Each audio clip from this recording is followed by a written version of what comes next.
Hey everyone, how are you doing? I just finished a workout and was feeling a little bit jazzed up, so I thought I would come in here and record the introduction for Reinvent Your Breath. So this will be the second part in the reinvention system. I'm so excited about this one because this one's been it's been with me for a while. It's been in development for quite some time and I just didn't really know how to present it. So I knew it was going to cover things like stress and relaxation techniques, mindfulness and meditation, and grounding, but something was missing for me to bring it all together. So one of the things I was looking for was a link to moon cycles because I'm just all up in the moon these days. And I was also looking for a bridge to link the science and the woo, or the energy systems. This is one of the biggest things that I've learned through understanding my human design, and it's how much I need to be patient and just allow things to unfold in their own time. So as much as I was really wanting to talk about some of this stuff last year, the pandemic started happening and wasn't really the right time, and I hadn't found my bridge yet. And again, that also comes back to my human design, but I won't go there today because that starts getting a little complex. So I found my bridge actually quite recently. I was listening to a podcast with Russell Brand, and he had a gentleman on by the name of James Nestor. And he is the author of a book called Breathe, The New Science of a Lost Art. And in there, I also found my link to moon cycles, which just blew me away. So let's just chat a little bit about what this is going to be all about. So breathing can really cause profound effects within the body. So if you're not familiar with some of these things, you may be familiar with, some you may not. If you've heard of Wim Hof, he's the guy who can put himself in really, really cold water or go hiking. I don't know, he has scaled some pretty high mountains in nothing but shorts. And he has not got hypothermia, anything like that. He's a bit of a crazy dude. There are monks that can sit out in the snow and use their body heat to create nice warm circles around them. And then free divers, if you've ever heard of them, they are some people that it's astronomical what they can do. If they can descend hundreds of feet on one breath into the ocean. So a lot of these things, and there's many others, they really come back to really ancient forms of breathing because they knew that your breathing can heal or kill you. There's really powerful medicine in breath. And it really comes down to its breathing techniques that have really essentially disappeared from modern medicine. So when you go to your doctor, they'll do things like check your blood pressure, use their stethoscope to listen to your heart. I don't even know the last time actually that was done to me anyways, but they don't ask you about your respiratory rate. They don't check the balance of oxygen and carbon dioxide in your bloodstream. We're not really looking ever at the quality of our breath. It just kind of happens. Which is a great thing. It does. Our body does look after us. But there's a lot to be said for starting to look at the quality of our breathing. This is how we create a connection between our head and our body. It's how we calm our nervous system so we can understand and hear the messages from our body because we're really disconnected from that. So the answers are there. We just don't know how to understand them. And there's no one way in how this works for everybody too. So these are, there's just lessons to be understood from looking back into some of these old ways of doing things and integrating them into the wisdom of our current life. And that's what this module, this system, this Reinvent Your Breath is going to be all about. So it's going to throw some freaky cool things at you. I've got a nice little acronym we're going to be working on called CLEANSE. CLENS. We're going to talk more about that as we get into it. I got to leave something in there to bring you in, and it's really cool. It's linked to evolution. It's all kinds of crazy things, and you can go as far down some of these rabbit holes as you want. So that's it. I hope you're excited and you're going to dive in and find some new things and use this time and these resources to really invest in the quality of your breath and reconnecting to your body. Because, we're here and we want to own our bodies and empower that inner warrior we have within us. And this is one of the ways to do that. So dive in, and I'll see you as we get into it. Bye, guys.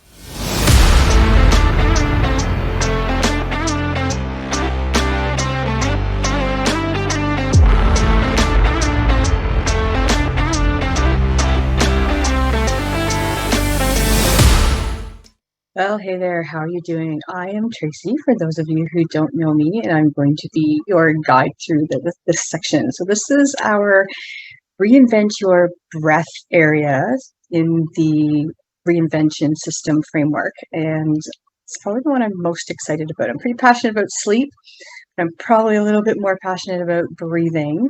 And for those of you who don't know me, you may not know that I am a retired respiratory therapist, so breathing has definitely been on the forefront of my thought for quite some time. So let's jump in, because I think we're going to get into some things that are going to be very interesting in this section. I'm just excited to get this out into the world and into your hands for you to explore. Okay, so let's talk about breathing. So our capacity to breathe, our capacity to inhale and to exhale has changed significantly during our evolutionary path. And I should probably put this in here too, again, for people who may not know my background, but I do have an undergraduate degree in biology as well. So evolution and biology and all things science are also quite of interest to me as well. Back to this. So about 90% of us probably today are not breathing properly, and it's aggravating or causing a laundry list of diseases. So modern problems like asthma, anxiety, and hypertension can be improved drastically just by changing the way we breathe. So it's funny how it gets into things, and this is where I'm kind of talking like this because I think this is where people probably aren't going to believe some of this stuff if I don't know how else to say it. So one of the biggest things around breathing is that it does affect our body weight and our health. And one of the videos that we're going to get into as we go deeper into this, we're going to dive into that a lot more. But it's really interesting stuff. So on top of that, the way we breathe also affects the size and function of our lungs. And we can use it to hack, and I really don't love that expression, but we can use it to hack our nervous system, control our immune response, and restore our health. And to me, these are really super important during this time.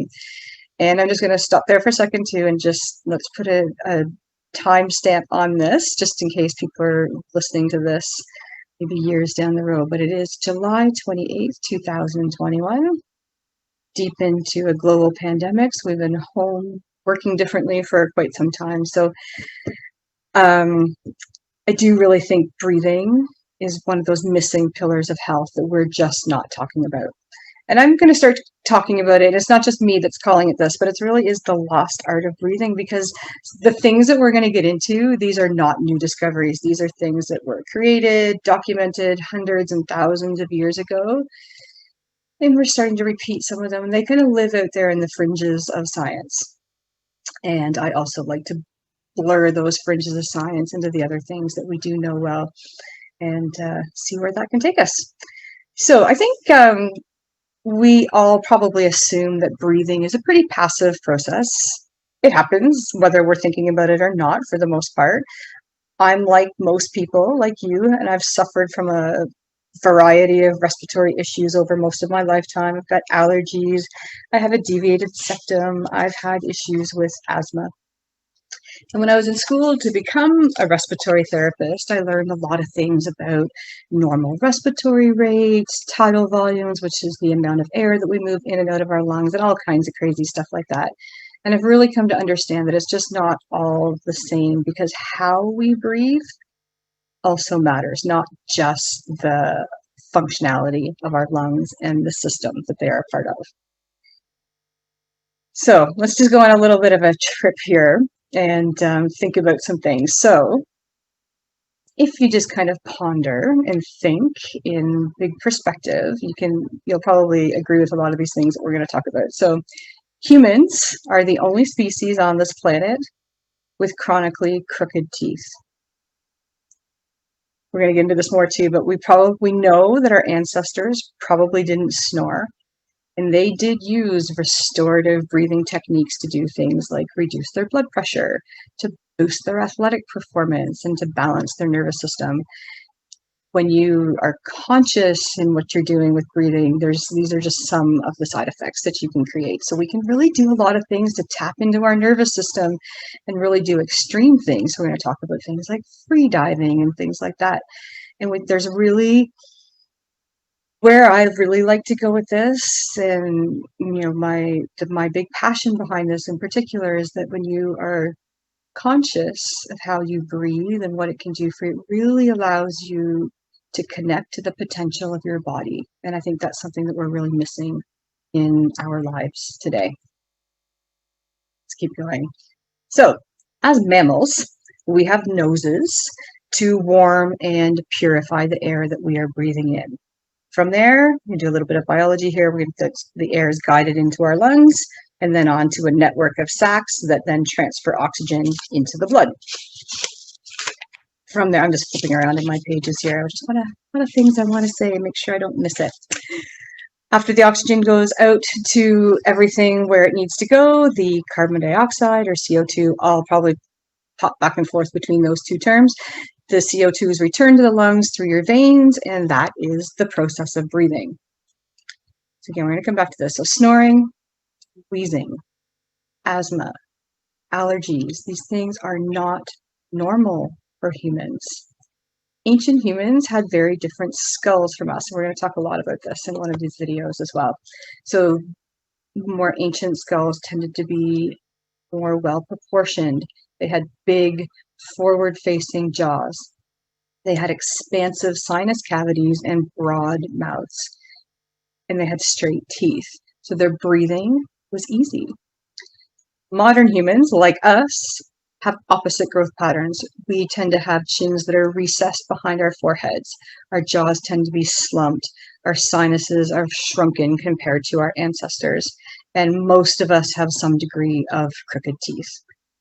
So evolution does lead to change, but that change isn't always for the better or for the worse. So we've adopted and passed on lots of traits over thousands and thousands of years that have actually been detrimental to our health. And one of the big reasons that why our skulls have changed so much, and we're going to talk a lot more about this in one of the videos on chewing, is when we were pre-Homo sapiens, the food that we ate was raw, and we expended a lot of energy to chew our food. And then as fire became a thing and we started cooking our food, we started conserving energy, and we were able to grow bigger brains. And then that took space from the front of our faces. So our faces shortened, our mouths shrank, and created our nose. And that became less efficient at filtering air. We got exposed to more pathogens. Our airways became smaller, and then as food just became easier to eat. If you think about the food we eat today, we don't really have to chew very much.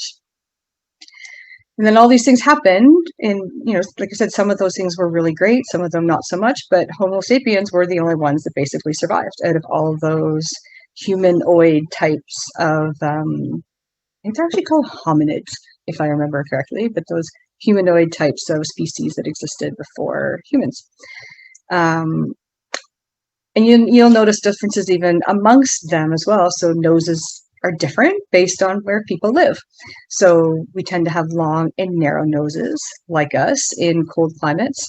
And in warm climates, noses tend to be broader and a little flatter. And also, our larynxes have dropped, and that took up more space. So that allowed us to vocalize our communication, but it also just makes breathing less efficient. It makes us more prone to choking. All right, let's come back a little bit again. So I wanted to, the pages are not in necessarily order of how I want to go. This is just the way I work. All right. So us humans are probably hands down the worst breathers on the planet. And it's really largely attributable to our modern upbringing in a suburban environment. We've been bottle fed and then weaned on commercial jarred foods. And it's really been a lack of chewing that has stunted our bone development in our dental arches and our sinus cavities. So that's led to most of us having issues with chronic nasal congestion. That then leads to things like crooked teeth, tooth extractions, braces, retainers, issues with wisdom teeth extractions. I feel like I'm telling you about my whole entire childhood going through the dental world. And as all of these things are happening, your mouth becomes smaller, your tongue doesn't necessarily fit properly in there, usually leads to snoring, and that then might also lead to obstructive sleep apnea.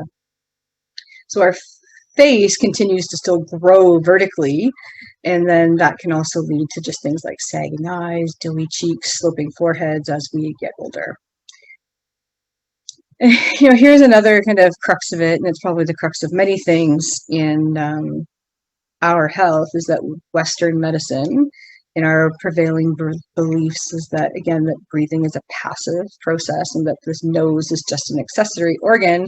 And if it doesn't work properly, it doesn't really matter because you've got a mouth as an option, and that if your nose doesn't work, just breathe through your mouth. And we're going to get into some of the reasons why that is a problem too. So just to throw some stats at you, about 40% of our population has chronic nasal obstruction. That's a lot of people. And think of all the things that those people are doing and suffering with trying to fix those issues. About 50% of us are habitually mouth breathers. I don't know why, but that's mostly women and children that make up that. We probably just have the smaller mouths. That's all I can say. There's lots of causes and reasons behind all of that stuff, but most of it is really related to this kind of shrinking real estate that we have in our skull. So it makes our mouth more narrow. The roof of our mouth rises up into our nasal space, so it kind of takes up some real estate there. We're a pretty plugged up species for the most part, and that congestion can lead to infection, and then more congestion, which then leads to the mouth breathing. All right, so this is just our intro into this section. We're going to dive really deep into a whole bunch of this stuff. So that's what we're here for. So we are here to kind of tap into that lost art of breathing. It's free. It's something we have access all the time. And you can go really deep on some of these things. So I kind of created an acronym, but I didn't steal it. I'm borrowing it from a book that we're going to talk a lot about as well too, and I just organized the chapters into an acronym so it was easier for me to remember. So the acronym is CLEANSE, not spelled necessarily properly, but CLEANSE, CLENS, and we're going to use this acronym to break it down and provide a whole bunch of different avenues where you might want to really go deep dive into some very specific breathing practices. I'll introduce you to a bunch of them. Some of them you probably are well versed in and probably know much more than I do. But let's talk about what CLEANSE stands for. So C is for chew. We've got less, exhale, nose, and slow. Like I said, we're gonna do individual videos on all of those things, and that's where we're heading next. So hope you're ready to dig in and see what we can do. See you on the other side.